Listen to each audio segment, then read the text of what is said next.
कर्मण्येवाधिकारस्ते मा फलेषु कदाचन। केवल तुम्हारा कर्म करने पर अधिकार है, फल पर नहीं। फल की इच्छा मत करो, फल वो भगवान देख रहे हैं। आप कर्म कर रहे हो, उस कर्म का प्रतिकूल फल आया, शांत, दुखी नहीं होना, असफलता नहीं मानना। वो कर्म भगवत प्रसन्नता के लिए कर रहे हो, तो ये प्रतिकूलता उसका फल नहीं हुई। ये प्रतिकूलता किसी पाप का नाश करके आपको बहुत ऊंची भूमिका पे ले जाएगी। कर्म कर रहे हो, अनुकूल फल आ गया, सम्मान मिला, अंदर से स्वीकार मत करना। अगर कामना की हो फल की तो अच्छा लगने लगेगा, स्वीकृति बन जाएगी। आगे दुख आ रहा है, फिर तुम्हारी श्रद्धा डगमगा जाएगी। कर्म का निष्काम भावपूर्वक भगवत प्रसन्नता के लिए संपादन होना भगवत प्राप्ति का योग है। और कामना से युक्त होकर करना ये विश्वत है। कर्म जो है मार देगा। दो प्रकार के कर्म, शुभ और अशुभ, ये नाना प्रकार की वृत्तियों में फंसाकर तो जन्म जन्मांतर बार बार चक्र में फंसाए। यही कामना, कर्मकृत कामना और कामनाकृत कर्म, बार बार बार कर्म में विष है कामना। फिर अपने विचारों में विष है, इसको भी निर्विषय करना है, निर्विष करना है। अपने विचारों में अहंकार विष है।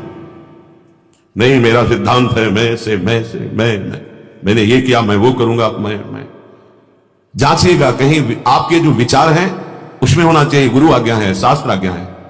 मैं नहीं, ये जो हो पा रहा है गुरु कृपा है, हरि कृपा है। आपके विचार अहम शून्य होने चाहिए। विचारों में विष है, अहम, फांस लेगा आपको। बहुत जन्मों से ये सब विष हमें बांधे हुए, एक दो विष थोड़ी, कितने विष खा लिए।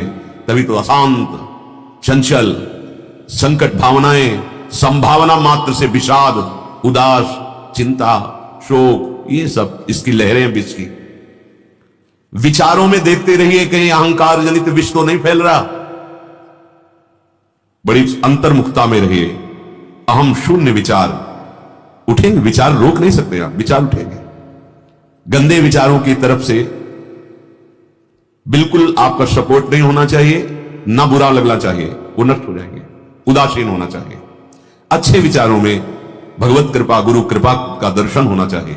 अहम नहीं, जितेंद्रियता, साधुता, भगवत मार्ग की देवी संपदा के सब गुण ये भगवत कृपा से आते हैं, अहंकार से नहीं। अहंकार तो तमोगुण का लक्षण है, आसुरी वृत्ति है। विचारों में अहंकार विष है। सगे संबंधियों में ममता विष है। ममता रहित होकर पूरा विश्व हमारा सगा संबंधी कोई नहीं फांस पाएगा। निर्ममो निरहंकारा भगवान आदेश करते हैं। सगे संबंधियों में क्या विष है? ममता।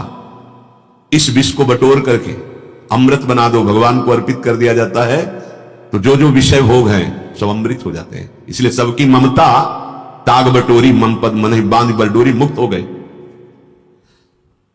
जितने भी रिश्ते नाते सगे संबंधी मित्र आदि हैं, इनमें एक विष है, ममता। ममता प्रिया प्रीतम के चरणों में, समता सब संसार में खत्म, ममता का प्रभाव। निर्ममो, प्रीति करो, ममता नहीं। करुणा से सबकी सेवा करो, अहंकार नहीं। ममतामयी जो बुद्धि है ये विषवत है, फंसाती चली जाएगी। बहुत सावधान बुद्धि रखो। विषय भोगों में आसक्ति विष है, कर्म में कामना विष है, विचारों में अहंकार विष है, सगे संबंधी प्राणी पदार्थ जिससे हमने संबंध अपनापन किया उसमें ममता विष है। संत संग से इसी जहर को मारा जाता है, अर्थात आसक्ति, कामना, अहंकार, ममता, इनका त्याग किया जाता है।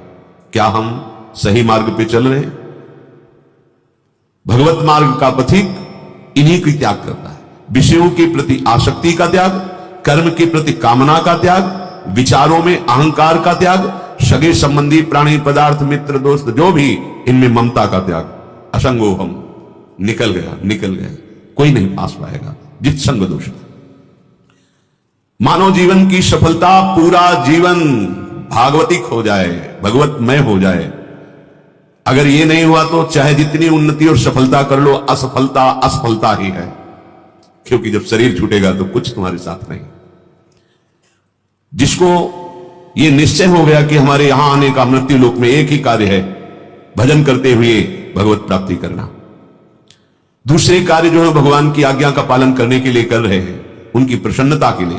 पर हमारा प्रधान कार्य है नाम जप करते हुए भगवत प्राप्ति करना।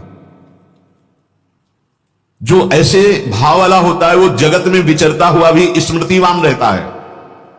व्यवहार में कार्य कर्तव्य करते हुए भी वो भगवत स्मृति परायण रहता है, क्योंकि उसका लक्ष्य है, हमारा प्रधान कार्य है भगवान की प्राप्ति, और वो होती है भजन से, और भजन का स्वरूप है निरंतर नाम। जहां तुम्हारे हृदय में दृढ़ निश्चय हुआ भगवत प्राप्ति का कि तत्परता आ जाएगी, तत्परता आते ही इंद्रियों पर विजय प्राप्त कर लोगे। इंद्रियों पर विजय प्राप्त करते हुए वो विशुद्ध श्रद्धा प्रकट होगी जिससे ज्ञान हो जाता है, बोध हो जाता है, या भगवत साक्षात्कार होता है, वो श्रद्धा आ जाएगी। मनुष्य जीवन का सबसे उत्तम कार्य है भजन। ये अपने हृदय में बैठा लीजिए।